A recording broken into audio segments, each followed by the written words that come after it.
안녕하세요. 저는 저를 힘들게 하는 시모와 남편에게 모든 것을 그대로 돌려주고 온 30대 후반 여성입니다. 남자 하나 잘못 만나 제 인생 날아갈 뻔했던 일을 겪고 나니 사연글을 쓰지 않을 수가 없었네요.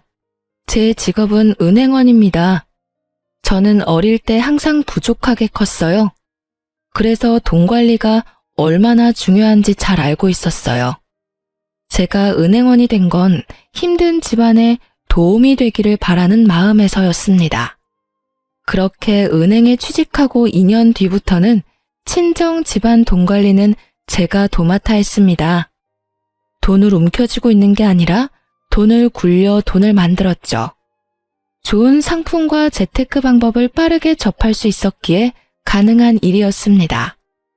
그리고 친정집은 제 덕분에 목돈을 모을 수 있었고 친정 부모님은 그런 저에게 엄청 감사해 하셨어요. 부모님이 여기저기 말씀을 많이 하고 다니셔서인지 20대 후반부터는 주변에서 선자리가 엄청 들어왔습니다. 그러나 저는 자연스럽게 만나는 연애 결혼을 원했어요. 그런데 아버지의 성화에 못 이겨 선을 보게 됐는데 그 사람이 제 남편이었습니다. 아버지가 그렇게 해보라고 한 이유가 있었는데요. 바로 시부 될 분이 아버지와 건너 아는 분이었는데 동네에서 아는 사람은 다 아는 알부자였기 때문이었어요. 그분이 직접 한 다리 건너 친정 아버지에게 연락을 해온 거라 아버지는 한번 해보라며 난리셨어요. 아버지들이란 다 그렇잖아요. 딸 좋은 거 해주고 싶고 도움되고 싶어 하고. 그런 좋은 마음으로 저를 위해 선자리를 잡아줬어요. 한 번만 만나겠다고 했는데 생각보다 저랑 취향도 비슷하고 대화가 잘 통했어요.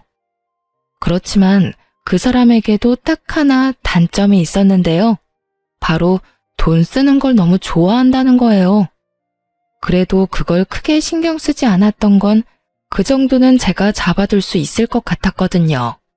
그리고 시부도 그런 문제 때문에 저를 마음에 들어한 모양이고요. 그렇게 남편과 1년 넘게 만나다가 시부가 더 만날 거면 결혼을 하라고 하셨어요. 남편의 과소비가 걱정이었지만 그 부분에 대해 남편과 결혼 전 충분하게 이야기를 나누었어요. 남편의 경제권과 제 경제권을 합해서 제가 관리를 하겠다고 말하고 남편에게는 용돈을 받아서 쓰라고 단도직입적으로 이야기했습니다. 저희의 미래를 위해 그리고 시부의 의견이라고 말이죠. 그랬더니 남편도 처음에는 조금 꺼려하는 것 같더니 알겠다고 하더군요. 그렇게 저희는 결혼에 꼴이 나게 되었습니다.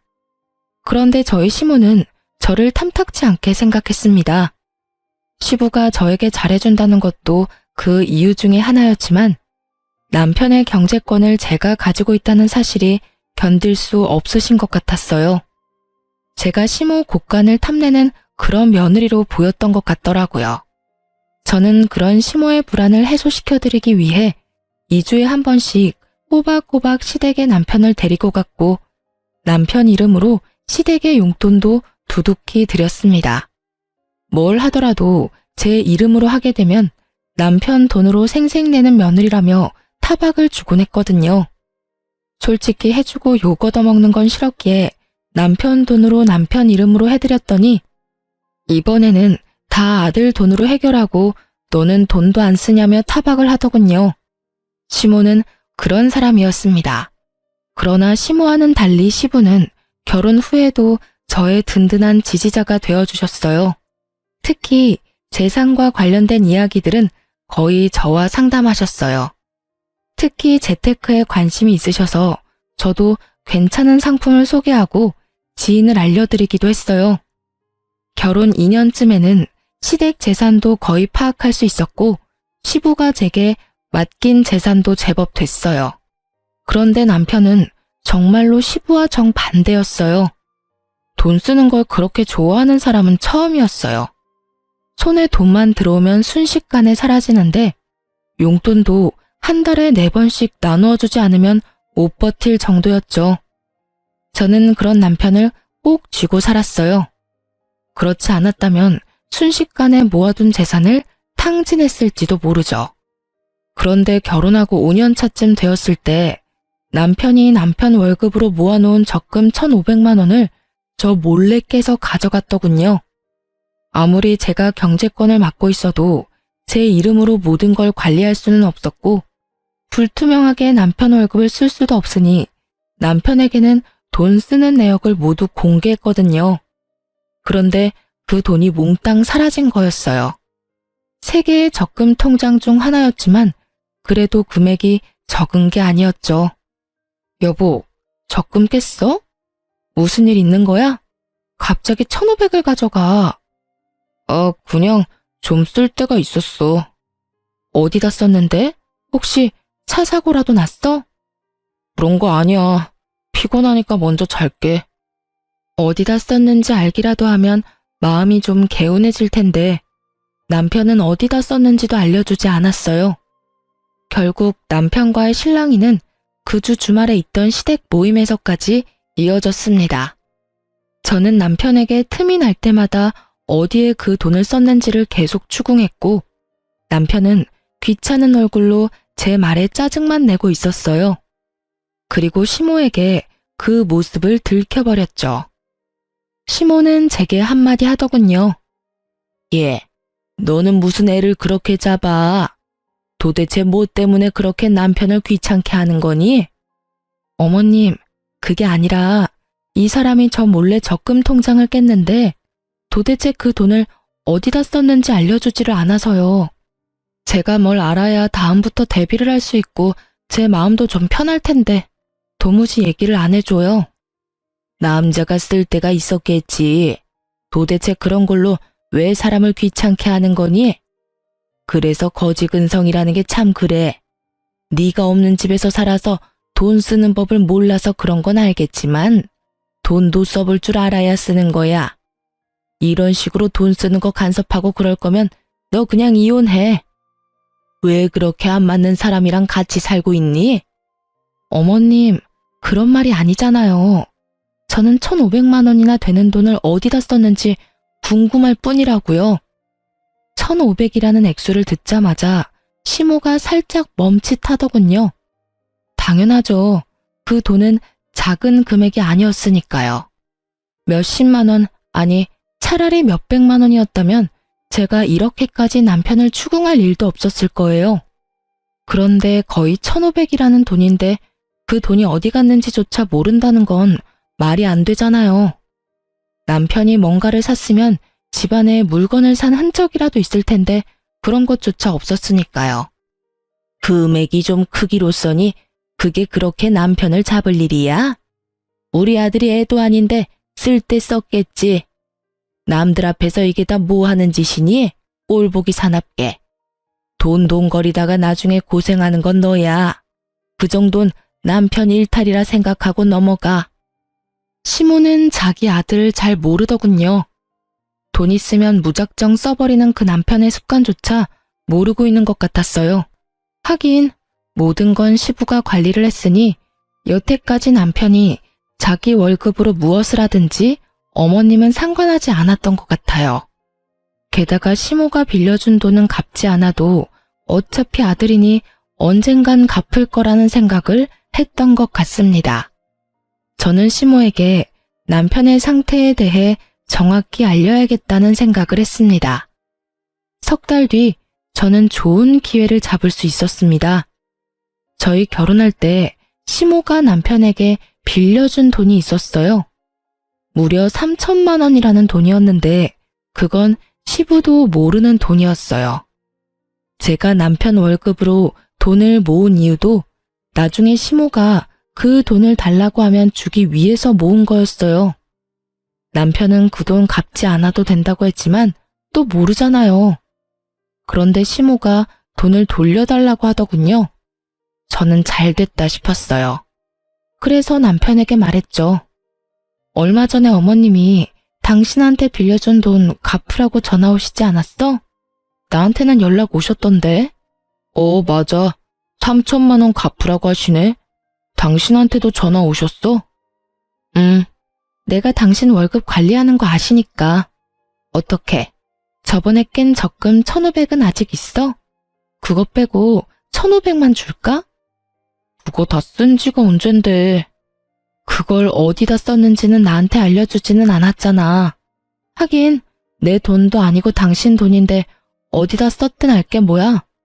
그럼 3천만 원 당신한테 줄 테니까 당신이 어머님한테 드려. 웬일로 나한테 시켜? 어머님이랑 그 1,500 때문에 당신이랑 헤어지라는 말까지 들었는데 내가 그걸 또 내 손으로 들여봐. 이번에는 또 무슨 소리를 들을지 모르잖아. 그랬지? 알았어. 그럼 내가 드릴게. 돈은? 통장 적금 이번 주 수요일 만기고 어차피 당신 명의 통장이니까 바로 돈 나올 테니 나오면 바로 전해드려. 딱 3천 들었어. 저는 그렇게 말하고 3천만 원이 든 통장을 남편에게 줬어요. 그리고 수요일이 되자마자 시모에게 돈 드렸냐고 남편한테 문자로 물어봤어요. 그랬더니 돈을 드렸다며 문자를 보냈더라고요. 그리고 기다렸어요. 금요일 아침부터 시모가 연락이 왔어요. 예, 너는 빌려간 3천만 원 수요일에 준다고 하더니 왜 아직까지 연락이 없어? 저는 올게 왔다는 생각을 하며 모르는 척 시모에게 되물었어요. 어머, 아직도 안 들어왔어요? 그 사람 통장에 모아놓은 돈인데 만기는 수요일이었거든요. 제 명의가 아니라 제 마음대로 할 수 없으니 그이한테 어머님 돈 드리라고 말했는데 아직도 안 들어갔단 말이에요? 그래, 아직 안 들어왔어. 빨리 넣어줘. 어머님, 그 돈은 이미 저한테 없어요. 그이가 애도 아닌데 알아서 드렸겠죠. 그런데 이상하긴 하네요. 수요일에 제가 남편에게 물어봤더니 돈 드렸다고 하더라고요. 너 설마 나한테 거짓말하는 건 아니겠지? 아들한테 물어봐도 되니? 그럼요. 꼭 물어보세요. 그리고 저는 보냈다는 문자 내용이 있는데 보내드릴까요? 됐다. 내가 전화해보마. 저는 전화를 끊고 그 뒤에 올 시모의 전화를 기다렸습니다. 저는 그 돈이 아직까지 남편에게 있을 거라고 생각하지 않았습니다. 돈만 있으면 다 써대는 사람이니 어딘가 썼겠죠. 저번에 1,500만 원이 그대로 사라진 것처럼 말이죠. 그런데 시모와 전화를 끊자마자 남편이 집에 들어오는 것입니다. 저는 좋은 구경하겠구나 싶어 시치미를 뚝 떼고 있었죠. 그랬더니 남편 전화로 연락이 오더군요. 엄마. 무슨 일이야? 그거? 좀만 기다려주면 안 돼? 아직 돈이 안 나와서. 뭐? 그렇게 말하면서 남편이 제 눈치를 보더군요. 저는 왜 그러냐는 눈빛으로 남편을 바라보았습니다. 남편이 한숨을 푹 내쉬더니 말하더군요. 혹시 오늘 엄마 전화 받았어? 전화 받았어. 나한테 돈 내놓으라고 하시길래 당신한테 말씀하라고 얘기했어. 왜 돈이 안 들어왔대? 당신 돈 드렸다고 했잖아. 그게 혹시 적금 해놓은 거 더 있어? 그런 게 어딨어? 당신이 1,500 그때 가져다 쓰고 이번에 남은 게 마지막이야. 이제 더 이상 모아놓은 돈도 없어. 왜 그러는 건데? 어머님이 대체 왜 전화하셨는데? 아무것도 아니야. 그런데 아무것도 아니라는 남편의 말과는 달리 시모는 제게 전화를 했어요. 그래서 저는 남편 앞에서 스피커폰으로 전화를 받았죠. 네, 어머님. 무슨 일로 전화하셨어요? 그이한테 전화는 해보셨어요? 너 도대체 중간에서 무슨 짓을 한 거야? 왜 애가 돈이 없다 그래? 만기가 다 됐다면서.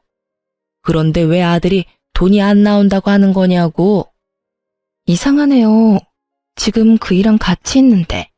그이한테 다시 한번 물어보시겠어요? 제 말에 남편이 난처한 표정을 짓더군요.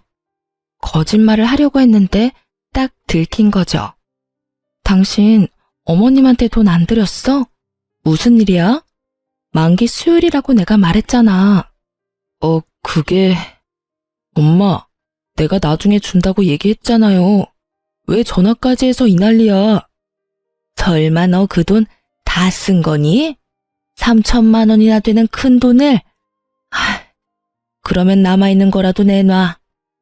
남편이 잠시 망설이더니 좀만 기다려줘 라고 말하더군요. 야, 너 진짜로 다 쓴 거야? 너 도대체 뭐 하고 다니는 건데? 너 그게 어떤 돈인 줄 알고 쓴 거야? 그냥 준 거라고 생각하면 되잖아. 결혼할 때 부모님이 도와주는 집도 많은데 그런 거라고 생각해. 왜 그걸 악착같이 다 받으려고 해? 너 그걸 지금 말이라고 하니? 우리가 너 결혼할 때 준 게 얼마나 많은데. 지금 너희 살고 있는 집도 너희 아버지 명의로 된 아파트잖아. 결혼할 때 돈 없이 결혼한 주제에 엄마한테 빌려간 돈까지 지금 네가 다 써버렸다. 이 말이니? 결국 남편과 시모는 서로 탓을 하며 싸우기 시작했고, 남편은 배째라는 식으로 담담하게 시모의 말에 별거 아니라는 듯 말하더군요. 결국 자신의 잔소리가 아들에게 통하지 않았다는 것을 안 시모가 먼저 전화를 끊었습니다. 당신은 도대체 그 돈 다 어디다 쓴 거야? 저번에는 그냥 넘어갔지만 이번에는 그냥 못 넘어가. 나한테 이야기 안 해주면 나 이번 일 아버님한테 말할 거야. 아버지한테는 얘기하지 마. 내가 곧 다 설명할게. 나도 그냥 막 쓴 거 아니야. 당신한테 충분히 설명할 수 있으니까 몇 개월만 기다려줘. 몇 달만 지나면 말할 수 없는 일도 말할 수 있게 되나요? 그렇지만 말을 해준다니 기다려보기로 했습니다.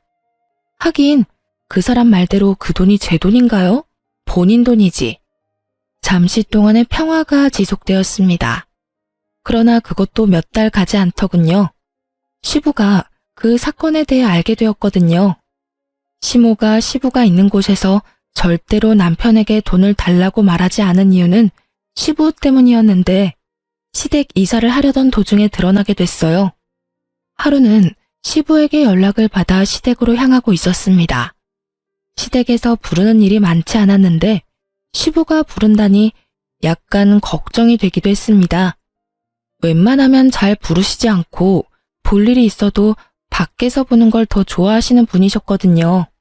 제가 갔더니 발등에 불이 떨어진 건지 침울한 표정의 시모와 화가 잔뜩 나 얼굴이 붉어진 시부의 모습이 보였습니다. 야, 너 엄마한테 받은 돈 어디 갔어? 시부의 그 말에 남편이 뚱한 표정으로 대답했습니다. 아버지가 그걸 왜 물어요? 엄마가 빌려준 건데. 저희끼리 알아서 할게요. 너 그게 도대체 어떤 돈인지 알고는 있냐? 그 돈, 네 엄마가 우리 집 담보로 대출받은 돈이라고. 너 대체 그 돈을 다 어디다 썼어? 그제야 남편의 표정이 하얗게 질리기 시작했습니다. 시모의 얼굴이 하얗게 질린 것도 그제야 이해가 갔죠. 아버지, 그게 있잖아요. 사실 그 돈은, 제가 다 썼어요. 남편의 이실직고에 시부의 얼굴이 새빨개지더니 갑작스레 시부가 뒤로 넘어가 버렸습니다. 그리고 그 순간부터는 아수라장이었어요. 구급차에 시부가 실려가고 입원을 하고서야 시부가 뇌졸중이 왔다는 것을 알게 됐어요. 평소 고혈압이 있으셨는데 그날따라 남편 일 때문에 약도 못 드시고 화가 나서 남편을 추궁하다가 혈압이 갑자기 오른 것 같다고요.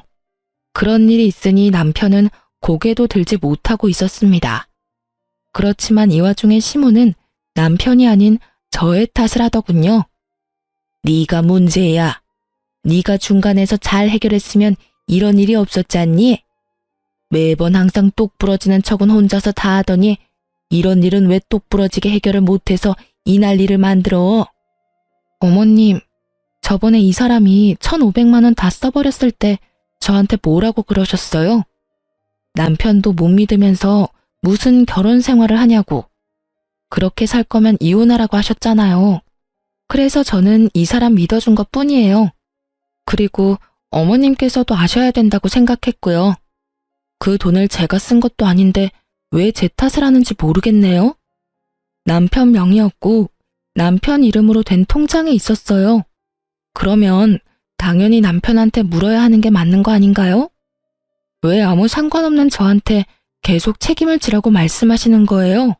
그렇게 말하면 안 되지. 여태까지 우리 집 재산 관리는 네가 다 했지 않니? 그런데 왜 갑자기 이번 일만 네가 쏙 빠진 거야? 나는 너 용서 못해. 그러니까 네가 책임지고 네 시아버지 돌봐라. 집 팔고 들어와서 시아버지 수발 들어. 다 늙은 내가 해야겠니? 몇십 년이라도 팔팔한 네가 해야지. 합가요? 아버님이 아프시면 전문 병원에 맡기는 게 맞는 거고 합가를 하지 않아도 아버님을 충분히 돌볼 수 있어요. 왜 굳이 합가를 하시라고 하는 건지 모르겠네요. 그리고 누누이 말하지만 돈을 쓴 건 제가 아니에요. 어머님이 저한테 뭘 원하는지는 모르겠는데 그런 걸 원하시기 전에 아들하고 이야기를 더 해보세요. 그 1,500, 3,000 어디다 썼는지요. 남편이 그 돈 몰래 안 썼으면 아버님 쓰러질 일이 있었겠어요? 그리고 당신이 이야기해봐. 왜 당신이 저지른 일 때문에 내가 이렇게 스트레스를 받아야 해? 나는 이런 식으로 합가하는 건 원하지 않아. 아버님이 아프셔서 내가 정말로 집에서 수발을 들어야 한다면 모르겠지만 지금 당장 병원에 있으셔야 하는데 왜 합가를 해? 우리 집에서도 충분히 가능한 일인데. 당신 진짜 너무 뻔뻔한 거 아니야? 어떻게 아버지가 아프신데 돈 얘기만 할 수 있어. 그리고 합가를 안 하겠다는 건 아버지 수발을 들지 않겠다는 얘기잖아. 집에서 들든 시댁에서 들든 아무 상관없으면 시댁에서 들어도 되는 거잖아. 네가 합가 반대하면 난 너랑 이혼할 거야. 어차피 우리 사이에 아이도 없잖아. 이상한 생각이 들었습니다. 남편이 왜 저렇게 뻣뻣하게 나오는 거죠? 지금 당장 저와 시부에게 빌고 빌어도 모자랄 판에 이혼을 하자고 하다니요. 저는 당황스러워서 남편에게 물었습니다. 설마 지금 당신 나하고 이혼하자고 이야기하는 거야? 그래. 합가 안 할 거면 이혼해. 당신한테 정말 실망했어. 아버지 아픈데 어떻게 그런 말을 할 수가 있어? 우리 아버지한테 이쁨 받은 건 당신이잖아. 그러고는 남편이 자리를 떠버리더군요. 저는 남편 몰래 사람을 써서 뒤를 캤어요. 그런데 깜짝 놀랄 만한 소식을 듣게 됐어요. 남편에게 다른 여자가 있었습니다. 숨길 생각도 없이 만나고 있더군요. 게다가 바람피는 여자는 제가 아는 사람이었습니다. 제 건너 지인이었거든요. 평이 그렇게 좋은 사람은 아니었습니다. 친구 말로는 상여우라고 하더군요. 자신의 외모를 이용해 총각 유부남 가리지 않고 돈 뜯기로 유명한 여자라고 했습니다. 그래서 저는 그 여자의 SNS를 타고 들어갔습니다. 남편과 바람피는 걸 확인할 수 있지 않을까 싶어서요. 그런데 몇 달 전부터 굉장히 많은 사진이 올라오더군요. 분명히 혼자서 가서 찍을 만한 곳은 아니었습니다. 게다가 남편이 적금을 깬 그날 올라온 사진을 보니 100일 선물로 받은 명품 가방 사진이라며 사진을 떡하니 올려놨더군요. 그제서야 감이 딱 왔습니다. 이 남자가 이 여자 명품백을 주려고 적금을 깼구나 하고요. 그리고 3천만 원의 행방도 안 봐도 뻔했던 거죠. 제 남편과 그 여자가 사귀는 동안 그 여자의 사진에는 온갖 종류의 명품들이 다 올라왔습니다. 비싸고 유행하는 물건들. 그걸 보고 저는 정이 확 떨어졌어요. 저와의 결혼 기념일에는 케이크 하나 사준 적 없는 사람이었습니다. 용돈을 받는 처지에 케이크 살 돈이 어디 있냐고요. 저도 남편에게 용돈을 주는 생활을 하면서 그런 걸 바라지도 않았습니다. 아니, 바랬지만 뒤로 갈수록 바라지 않게 되었다는 것이 맞는 말이겠죠. 그런데 그 여자에게는 적금까지 깨서 명품을 선물한 걸 보고 남편의 의도를 제대로 확인해버렸죠. 남편이 그 돈의 행방을 말하지 않은 이유는 명확했습니다. 몇 달 뒤에는 저와 이혼하고 그 여자와 함께할 미래를 미리 그리고 있었던 거예요. 거기까지 생각이 미치니 남편과의 결혼을 유지해야 할 어떤 이유도 없었습니다. 저는 남편과의 이혼을 마음속으로 이미 결정했습니다. 합가를 하지 않으면 이혼을 하겠다는 그 말은 그냥 해본 말인 거죠. 그렇다면 원하는 대로 해줘야죠. 자신이 지금 어떤 여자에게 정성을 다하고 있는지를 모르는 상황에서 다시 한 번 더 남편놈에게 본때를 보여줘야 할 것 같았습니다. 저는 남편을 불렀습니다. 합가 안 하면 이혼하겠다는 당신 생각 변함없어? 변함없어. 난 당신이 합가 안 하면 당신이랑 헤어질 생각이야. 아버지 병간호 안 하는 며느리는 필요 없다고 생각해. 분명히 말하겠는데 나는 병간호 하지 않겠다고 말한 적 없어. 아버님을 모시더라도 그건 우리 집에서도 할 수 있다는 말이었고, 그런데 당신이 지금 앞뒤 다 잘라먹고 무조건 합가 안 하면 이혼하겠다고 하고 있잖아. 그만하자. 이렇게 말 돌리는 거 나 다 알아.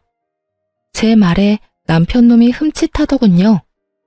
당신이 왜 이혼하자고 하는지 다 안다고. 당신 바람피고 있잖아. 나 몰래. 그래놓고 정말 웃기다. 아버님 핑계대면서 이혼하자고 하는 거야? 차라리 솔직하게 말하지 그랬어. 다른 여자랑 같이 있고 싶으니까 이혼하자고. 무슨 말이야? 내가 무슨 바람을 피워? 바람 안 핀 걸로 하고 싶니? 그러면 그렇게 해. 어머님한테는 말하지 않을게. 그렇지만 나는 내가 유책 배우자로 이혼할 생각은 전혀 없어. 변호사 사서 소송할 거고 당신이 나를 이용하도록 놔두지는 않을 거야. 어머님한테 말하는 건 당신한테 맡길게. 그리고 제 말을 듣던 남편은 웬 떡이냐 싶은 표정으로 웃고 있더군요. 하긴 쉽게 이혼해주는 것 같아서 기분이 좋았겠죠. 하지만 저는 쉽게 이혼해줄 생각은 전혀 없었습니다. 그리고 이혼 소식을 시모가 들었는지 저에게 전화가 왔더군요. 너 이러는 거 아니다. 네 시아버지 아파서 누워 계시는데 어떻게 지금 이 상황에 이혼을 이야기하니? 너 설마 아버지 수발 들기 싫어서 이혼하자고 하는 거니? 그런 거 아니고 이혼은 그 사람이 먼저 이야기를 했고 저는 합가를 들지 않아도 아버님 수발을 들겠다고 분명히 말했어요. 그거를 받아들이지 않은 건 남편이고요. 그러니까 하고 싶은 말이 있으시면 아드님한테 하세요. 이 모든 게 남편 계획이니까요. 너 이렇게 헤어진다고 해서 너 혼자 잘 먹고 잘 살 수 있을 거라고 생각했어? 주변에서 너 시아버지 수발 들기 싫어서 이혼한 거라고 소문 다 나면 좋은데 시집이라도 갈 수 있을 것 같아? 네가 우리 아들만큼 괜찮은 남자를 어디 가서 만나니? 그러니까요. 늙어서 혼자 죽어도 상관없으니까 어머님 아드님 같은 분하고는 같이 살기 싫어요. 그리고 아들한테 무슨 소리를 들었는지 모르겠지만 제 남편이 먼저 바람나서 저한테 이혼하자고 한 거거든요. 좋으시겠어요. 여우 같은 며느리 맞이하게 되셔서. 저는 그렇게 이야기하고 전화를 뚝 끊었습니다. 그리고 남편놈 이름으로 시모에게 하던 모든 걸 끊어버렸어요. 2주에 한 번씩 남편을 데리고 시댁에 가는 것도, 남편 이름으로 용돈을 주던 것도 끊어버렸죠. 그리고 남편에게 시모에게 연락하라는 잔소리도 더 이상 하지 않게 되었죠. 그렇게 되니 당황한 건 제가 아니라 시모였던 것 같아요. 남편은 정이 없고 본인 부모에게도 애정을 그리 갖지 않는 사람이었어요. 그 사람에게는 돈만 중요할 뿐이지 부모는 그 뒤 이야기였거든요. 그런 남편 멱살 잡아가며 시모에게 효를 다하도록 만든 건 저였죠. 그런데 한순간에 다 사라졌으니 시모 입장에서는 아들이 갑자기 변해버렸다는 생각밖에 들지 않았을 거예요. 그리고 저는 이혼 소송을 하면서 상대방 여성에게 상간녀 위자료 소송까지 했습니다. 아시잖아요. 상간녀 소송하면 남자 쪽에서 다 내주는 거. 결국은 남편도 그렇게 한 것 같더라고요. 그 여자에게 빠져서 시모에게 주던 돈도 그 여자한테 주고 시모에게 매주 가던 것도 그 여자에게 가고 제가 모아뒀던 돈으로 그 여자에게 차까지 선물했더군요. 그것을 알게 된 것은 그 여자의 SNS에서였습니다. 제가 이혼을 선언하고 난 뒤부터 그 여자 SNS에는 남편에게 받은 선물들로 가득 차더군요. 그리고 남편 놈의 얼굴도 같이 찍혀 나오기 시작했죠. 아주 당당하고 자신감 있는 상간녀의 행보였습니다. 제가 할 복수는 간단했습니다. 저는 이혼 판결 떨어지기 직전에 제가 담당하고 있던 시부의 재산 관리에 대해 남편에게 알려줬습니다. 특히 시부가 특별히 관리하던 부동산 같은 경우에도 남편에게 다 알려줬어요. 모든 것이 시부 명의로 되어 있는 재산들이 있기 때문에 저는 이혼 전 남편에게 모든 것을 돌려준다는 명목하에 시부 재산과 관련된 것도 남편에게 다 알려준 거였어요. 제가 남편에게 그 목록을 알려주었을 때 남편은 눈이 확 커지더군요. 이게 다 뭐야? 이거 아버님이 나한테 관리하라고 했던 재산 목록들이야. 아버님 명의로 되어 있으니까 내가 가지고 있어봤자 아무 소용없고 어차피 당신과 나 이혼할 건데 이런 거 가지고 있다가 이혼할 때 또 무슨 소리 들을지 모르니 깨끗하게 다 당신한테 돌려주는 거야. 원래라면 아버님한테 돌려드려야 하는데 아버님 상태가 지금 좋지 않으시잖아. 그러니까 당신이 책임지고 관리하고 어머님한테도 말씀드려. 난 당신과 이혼하면 이 일에서 완전히 손 뗄 테니까. 남편의 눈동자가 욕심으로 번들거리는 것이 보였습니다. 그리고 이혼하고 한 달 뒤 시모에게 연락이 왔더라고요. 야, 너 도대체 뭐 하는 년이야? 감히 우리 집 재산을 탐내? 돈 다 어디다 빼돌렸어? 악에 가득 받쳐 화를 내는 시모의 목소리에 저는 태연히 말했습니다. 도대체 무슨 돈을 말씀하시는 거예요? 재산이라니. 저는 아는 바가 전혀 없습니다. 네가 모르는 게 어디 있어? 우리 남편이 너한테 재산을 다 맡겼는데 그 재산들이 지금 하나도 없잖아. 지금 통장에 땡전 한 푼이 없어. 네가 다 가져간 거지? 제가 관리하던 건 남편에게 모두 다 줬어요. 제가 가지고 있을 필요가 없으니까요. 이미 남남인데 제가 가지고 있으면 그거야말로 범죄죠. 제가 변호사 입회하에 남편에게 모조리 다 돌려줬어요. 그러니까 하고 싶은 말이 있으시면 아들한테 하세요. 저한테 전화하실 게 아니라. 뭐? 너 설마 진짜로 우리 아들한테 그 돈을 다 줬니? 네. 아버님 그렇게 되고 후견인이 남편밖에 없잖아요. 그래서 준 거예요.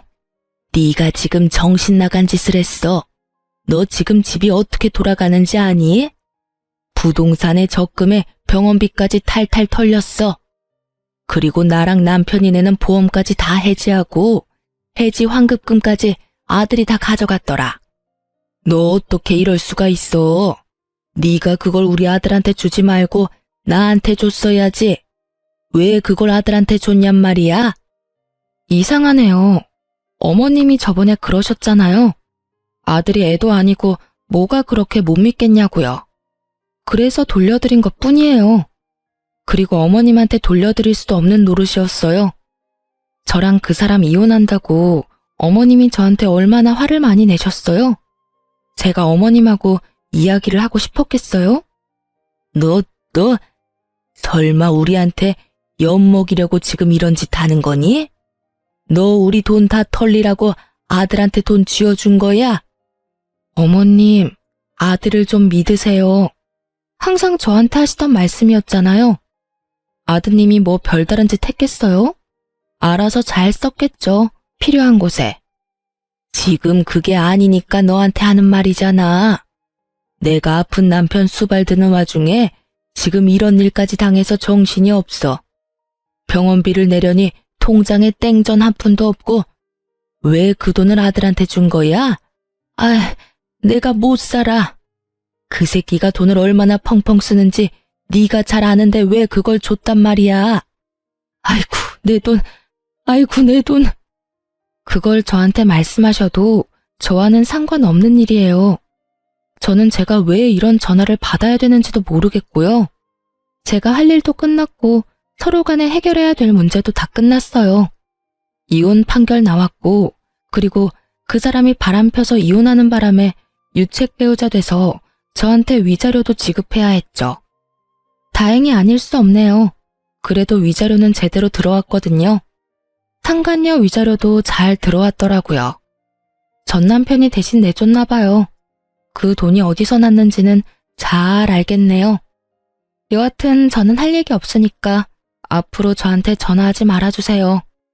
전화를 끊으려는데 갑자기 울먹거리는 시모의 목소리가 들려왔습니다. 여느라가 미안하다. 내가 잘못 생각했어. 너랑 우리 아들이 헤어지는 게 맞다고 생각했는데 그게 아니었다. 그 상간녀는 우리 집에 들어와서는 안 돼. 그동안 네가 얼마나 고생했는지 내가 이제 알겠다. 이제 알았어. 네가 잘해준 것도 모르고 내가 그렇게 굴어서 정말 미안했다. 그러니까 제발 돌아오지 않을래? 우리 아들이 정신이 나갔나 봐. 그 여자한테 정신이 팔려서 부모를 내팽겨쳐두고 보살피지도 않고 있어. 게다가 집안에 있는 돈은 씨가 다 마를 정도야. 제발 부탁이다. 돌아오면 안 되겠니? 저는 그 말에 대꾸도 하지 않고 끊어버렸어요. 들려오는 소문에 의하면 시모는 그날 쓰러진 뒤로 병원 신세를 지고 있고 남편과 상간녀는 결혼식을 위해 열심히 돌아다니고 있다고 하더군요. 시부가 쓰러지든지 말든지 시모가 쓰러지든지 말든지 아무 상관없이 열심히 비싸고 좋은 거 구경하면서 돌아다녔더군요. 사업을 하는 시부가 쓰러져서 돈 벌어다 줄 사람도 없는데 돈을 그렇게 써대는 걸 보니 조만간 돈이 다 떨어질 것 같더라고요. 게다가 시모 성격도 보통이 아니잖아요. 남편이 결혼하겠다고 데려온 예비 며느리를 가만히 둘 성격은 아니었습니다. 그렇지만 이 모든 것들은 제가 신경 쓸 일이 아니었습니다. 저는 이미 헤어진 사람이고 이혼을 했으니까요. 그들의 일은 그들에게 맡기는 게 현명한 일이겠죠.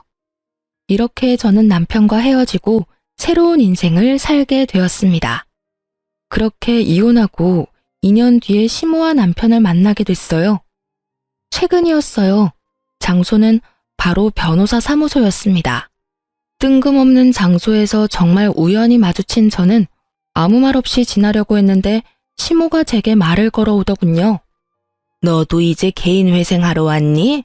아니면 파산? 내가 그렇게 너한테 울면서 매달렸는데도 너 정말 매정하게 우리 버리고 갔더라. 네가 아들이랑 이혼하는 바람에 집안이 풍비박산이 났어. 결혼했으면 끝까지 남편을 책임졌어야지. 뭐하러 남편 내버려뒀다가 집안을 엉망진창으로 만들어. 네가 우리 아들을 망쳐놨어. 이게 전부 다 네 탓이야. 그래, 우리 이렇게 만들어 놓고 너는 편하게 살 줄 알았니? 너도 봐, 개인 회생하러 왔잖아. 2년이 지났는데도 여전하시더라고요. 미안하다고 했던 건 거짓말이었나 봅니다. 제가 뭘 잘못했어요? 말해보세요. 제가 잘못해서 이혼했나요? 저 사람이 다른 여자 만나면서 돈 쓰느라 이혼하게 된 건데 모두 제 탓이라고요? 제가 그렇게 할 이유가 전혀 없잖아요. 저는 아버님 재산을 불리려고 노력했으면 했지 이런 소리 들을 만큼 나쁜 짓 한 건 없어요. 내가 모를 줄 알았니? 우리 아들이 너한테 그렇게 돈을 많이 썼다며? 네가 그렇게 사치스러웠다는데 우리 집안 돈 네가 가져간 거 맞잖니? 돈 관리한다는 명목으로 네 재산 가져간 것도 너지? 시모가 하는 어이없는 말에 저는 전 남편 놈을 쳐다봤습니다. 전 남편 놈은 다른 곳을 쳐다보며 제 눈을 바라보지 않더군요. 자기 잘못을 끝까지 반성하기는커녕 제게 뒤집어 씌우는 걸 보며 저는 화가 났습니다. 제가 남편에게 무언가를 많이 받아봤다면 그런 말을 들어도 할 말이 없었을 거예요. 그런데 저런 남편에게 결혼기념일 선물도 받아본 적이 없거든요. 저는 시모에게 어이없다는 듯이 말했습니다. 저 남자가 무슨 말을 어떻게 했는지 모르겠지만 저는 남편에게 결혼기념일 선물도 받은 적이 없어요. 제가 용돈을 주는 생활을 하다 보니 남편이 그러더군요. 용돈 받는 처지에 선물은 못 산다고요. 그래서 각자 선물을 준비하는 대신 생활비에서 돈을 조금 떼서 커플 신발이나 커플 옷을 사는 게 저희 결혼기념일을 보내는 방법이었어요. 엄밀히 따지면 제 돈으로 신발 산 거랑 뭐가 다르죠? 저도 생활비를 내고 저 사람도 생활비를 내는데 거기다 더 웃긴 건 케이크나 음식은 제가 모두 다 준비했거든요. 그리고 전 남편 월급이 어떻게 쓰였는지는 제가 정확하게 다 기록해 두었고 영수증도 다 모아놨기 때문에 보시면 알 거예요. 그거를 안 보시고 지금 여기 와서 저한테 이런 말 하시는 건 말이 안 되죠. 그리고 어머님은 제가 그 돈을 다 썼다고 생각하는데 어머님 예비 며느리가 그 돈을 다 쓴 거예요. 아니지. 지금은 예비 며느리가 아니라 며느리겠네요. 재혼했잖아요. 전 남편은 고개를 푹 숙이며 제 눈을 마주하지 못했고 시모의 얼굴은 사색이 되어 하얗게 질렸습니다. 그걸 보니 상간녀와 남편이 잘 되지 않았다는 걸 짐작할 수 있었습니다. 하긴 그렇게 돈을 좋아하는 여잔데 개인 회생이나 하는 남자와 만나고 있을 리 만무하죠. 저는 마지막으로 시모에게 팩트를 날렸습니다. 제가 전 남편과 처음으로 다투게 된 그 1,500만 원 사건, 그 1,500도 상간녀 가방 사는데 들어갔더라고요.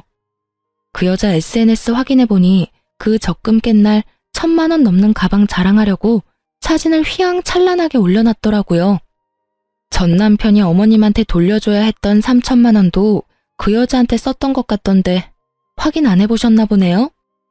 시모가 제 변명 아닌 변명을 듣고는 다 이해한다는 어조로 제게 비웃으며 말하더군요. 그래, 뭐든. 너도 지금 개인 회생하러 변호사 사무실 찾아왔는데 그런 너 붙잡고 이런 말 하는 것도 웃긴 일이지. 안 그러냐? 시모는 마지막까지 저의 자존심을 박박 긁으려는 듯 소리를 지르더군요. 그리고 그때 변호사 사무실에서 변호사가 나왔어요. 그리고 변호사가 저를 향해 여보라고 부르는 순간 그 공간이 싸늘하게 식었습니다. 여보, 서류 놔두고 간 거 있다고 해서 갖다 주러 왔어. 이거 맞지? 맞아. 고마워. 여기까지 오느라 고생했어. 조금 있다가 점심시간이니까 기다릴래? 같이 밥 먹으러 나가자. 제게 잠시만 기다려달라고 하던 남편이 대기하던 한 사람을 데리고 변호사 사무실로 먼저 들어갔어요. 저는 시모를 보며 웃었습니다. 저는 개인 회생하러 온 게 아니고 재혼한 남편 서류를 주러 왔어요. 무슨 착각을 하셨는지 모르겠지만 저는 개인 회생 파산과는 거리가 멀거든요. 알다시피 돈 관리는 철저하게 하니까요. 누구랑은 다르게요. 어쨌든 과거 이야기는 과거 이야기고 솔직히 말하면 저는 지금도 잘못 없다는 입장이에요. 여자한테 빠져서 저에게 이혼을 요구한 것도 남편이고 제가 시어머니에게 드리라고 했던 아버님의 재산을 다 탕진한 것도 남편이죠. 그리고 남편에게 그 어떤 선물도 받아본 적이 없는 것이 저예요. 무슨 탓이든 탓을 하고 싶으면 남편 상간녀한테 하세요. 얼마나 되는 돈을 탕진했든 그 여자가 다 가져간 거니까. 그렇게 말하고 뒤돌아 나가려던 제가 한마디 더 붙였어요. 아 참, 그리고 저희 남편 실력 좋거든요. 그러니까 상담 잘하고 가세요. 2년 만에 재산 탕진한 거 보니까 참 딱하기는 하네요. 하늘이 무너져도 솟아날 구멍은 있다니 이야기 잘하고 상담 잘 받고 가세요. 그렇게 이야기하고 조금 뒤 남편이 사무실에서 나오면서 제 손을 잡았습니다. 상담이 많이 밀려서 미안해. 식사는 뭘로 할래? 뱃속에 있는 우리 아이는 뭘 좋아할까? 아이가 좋아할 만한 것으로 먹을까? 지금 우리 아이는 한식이 너무 먹고 싶대. 우리 맛있는 한정식 먹으러 갈까? 그래, 우리 여왕님이랑 우리 공주님이 원하는 건 뭐든 들어줘야지. 다정다감한 남편 덕분에 의도치 않게 금술 좋은 부부 모습을 보여주었더니 절 쳐다보는 표정에 부러움과 시기가 가득하더군요. 게다가 전 남편과 사이에는 가지지 못했던 아이까지 가지고 있으니 시모의 얼굴에는 짜증이 한가득이었습니다. 그러나 부끄러워서였는지 얼굴이 뻘겋게 돼서는 나중에 다시 오겠다며 나가버리더군요. 도망가는 두 사람의 모습을 보니 참으로 웃겼습니다. 상간녀가 없는 걸 보니 두 사람은 이미 찢어진 것처럼 보였어요. 나중에 들어보니 전 남편이 개털된 걸 알고 상간녀가 애저녁에 손절했더군요. 결혼하겠다며 드레스며 예식장이며 다 돌아다녀 놓고는 원하는 걸 얻지 못하니 순식간에 헤어졌더라고요. 그렇지만 상간녀도 이번에는 그 일에 대한 대가를 확실히 받았더라고요. 제 말을 들었던 시모가 상간녀를 쫓아다니며 아들이 준 돈 다 내놓으라며 가는 곳곳마다 따라다니며 괴롭혔다고 하더라고요. 결국 버티다 못한 상간녀가 전 남편에게 받은 물건들 중에 몇 가지를 되돌려줬다고 하더군요. 하지만 이미 중고가 된 상품들이었고 다시 되파는 것도 손해를 보는 것이었기 때문에 잃어버린 돈만큼 돌려받지는 못했다고 해요. 전 남편과 시모는 남편 사무소 앞에서 한바탕 싸운 모양이었습니다. 남편 회사 직원이 나중에 이야기를 해주더군요. 시모가 전 남편에게 너 때문에 우리 집안 돈의 씨가 말랐다며 너 어떻게 책임질 거냐고 아주 난리가 났다고 하더랍니다. 어디 가서 그런 여우 같은 여자한테 걸려가지고 잘 살고 있는 마누라를 내쫓아서 집을 상태로 만들었냐며 전 남편을 너덜너덜하게 만들었다고 하더군요. 그렇지만 전 남편도 참지만은 않았다고 해요. 이혼한다고 했을 때 좋아했던 건 엄마가 아니냐며 둘이서 또 그 앞에서 치고받고 싸우느라 한동안 통행에 방해가 됐을 정도라고 합니다. 그 이야기를 들으면서 둘 다 참 똑같은 사람이다 라는 생각을 했네요. 자기들이 뿌린 대로 거뒀을 뿐인데 둘 다 잘못했음에도 불구하고 서로 남탓만 하고 있으니까요. 저는 그런 사람들과 일찌감치 잘 헤어지고 새로운 남자와 잘 살고 있습니다. 재혼이라 좀 걱정스러웠지만 상대방도 재혼이라 조금은 덜 부담스러운 상황이었죠. 이제는 아이도 생기고 더 안정적이고 행복한 생활을 하고 있습니다.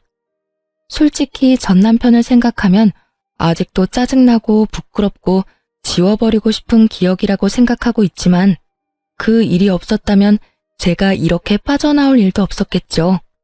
지금 저희 시댁 부모님들은 제게 항상 고마워하세요. 남편과 함께 시댁 친정 재산을 불려주려고 열심히 노력하고 있는 저에게 매번 고맙다며 감사 인사를 하시거든요. 그렇게 하지 않아도 된다고 했는데도 고마움을 표현해 주시는 부모님들을 보면 저도 더 열심히 도움이 되고 싶은 마음을 가지곤 합니다. 이런 게 바로 가는 정이 있으면 오는 정도 있다는 말이겠네요. 긴 글 읽어주셔서 감사합니다. 모두들 행복한 하루 되세요.